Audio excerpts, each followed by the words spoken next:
The Royal National Park, located just south of Sydney, covers 150 square kilometres of land, allowing for unbroken views of the valleys contained within. There is no one biome in the park, as it ranges from oceanfront to sandstone structures to wetland to grassland and even rainforest. The sandstone in particular is key for some of the most notable features of the park, given the soft nature of sedimentary rock. The beaches around the park's coast would have formed as a result of the sandstone cliffs found all around its perimeter, eroding over time into tiny sediments that we can see today as sand. The sandstone is also particularly susceptible to the creation of caves, which can be seen around the coast. It's part of its range of scenery, which gives the park its importance, as it serves as one location to protect different habitats and reinforce biodiversity. Not only that, but it allows visitors to learn and appreciate more than they would otherwise be able to from any other park. Given the lack of mountainous terrain, the entire park can be seen from Bulgo Hill at only 304 metres of elevation. River valleys that drain towards the north side of the park at Port Hacking emerged over the course of anywhere between thousands and millions of years due to the constant presence of river currents through the park.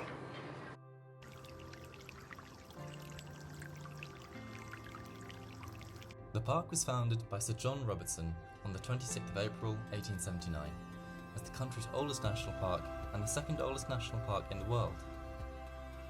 Before this, the area's rivers were used for transportation of timber, which led to small settlements being made for Europeans making use of the land. It was one of Australia's first areas of land set aside for conservation, kept as a reserve when first formalised as the national park, and later a heritage site in 2006. To describe these actions as conservation, however, can be controversial.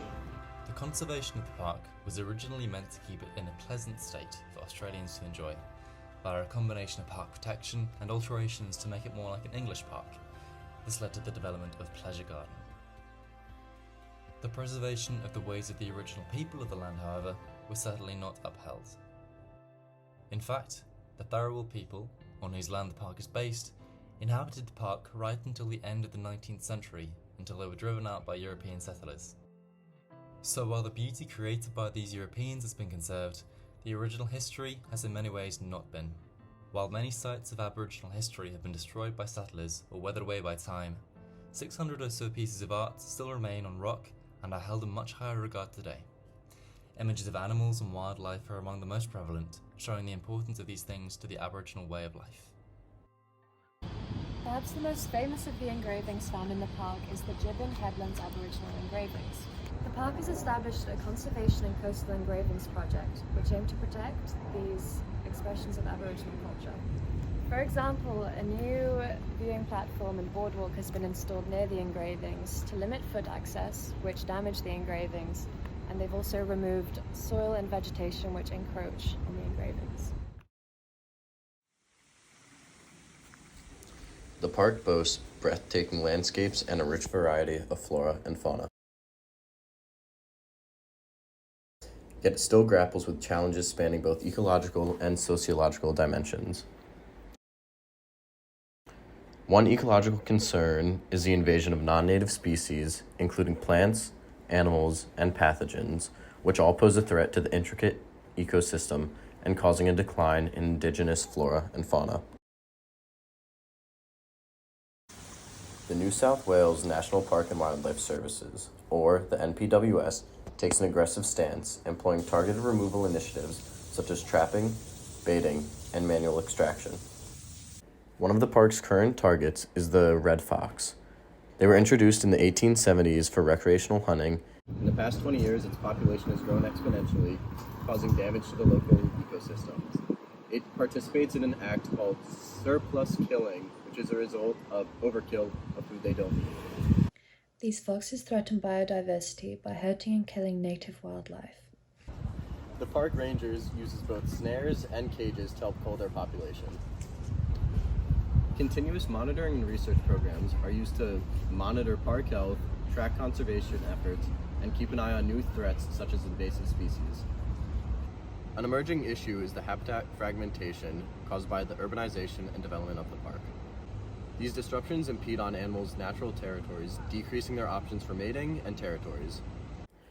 Their projects include the creation of wildlife crossings, which create a safe passage for animals to get across roads, bridges, or other man-made structures.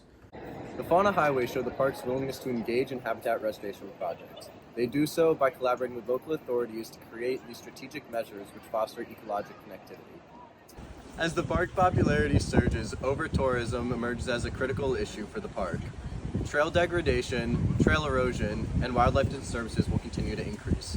Rangers play a major role in enforcing regulations and protecting the park.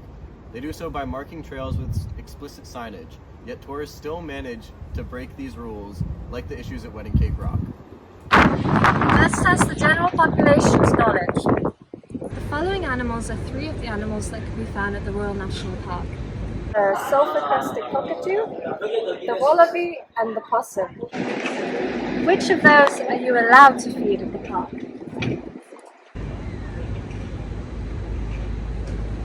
first one? The wallabies?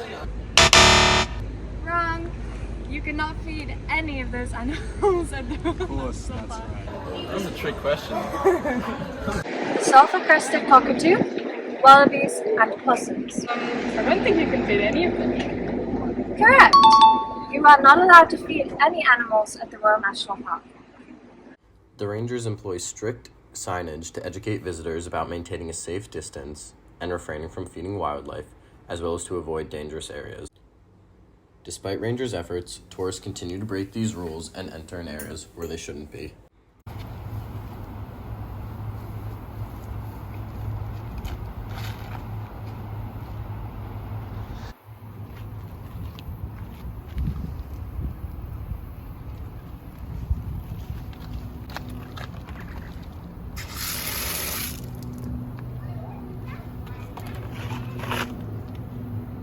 A recent instance of this is at Wedding Cake Rock. Tourists will climb over the fencing and take pictures to post on their social media despite the clear risks. Here's what a park ranger had to say when asked about the dangers of Wedding Cake Rock.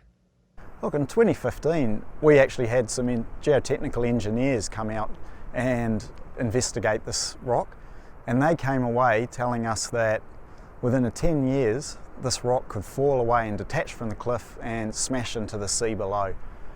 We do a lot of work, and you can see that we've done that to inform visitors of the risk that this rock possesses, and also to make sure that they are looked after.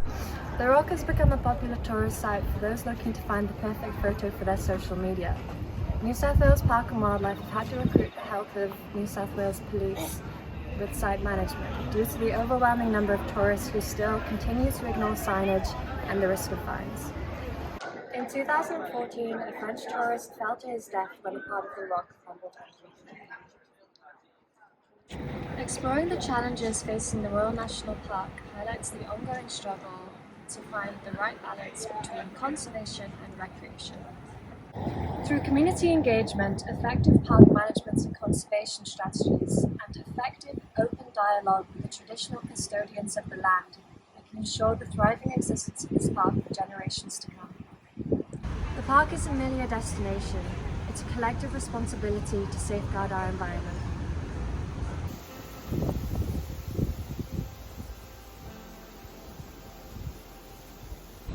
As our population becomes increasingly nature detached, the park offers a way to reconnect.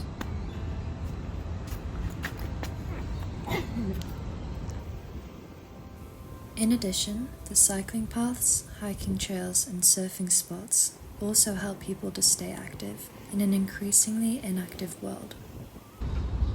With its incredible scenery, the park offers a rare opportunity for people to fall in love with nature and to change the way that we as a society prioritise spending time in it. And in a city as metropolitan as Sydney, chances like this are hard to come by and worth making the most of.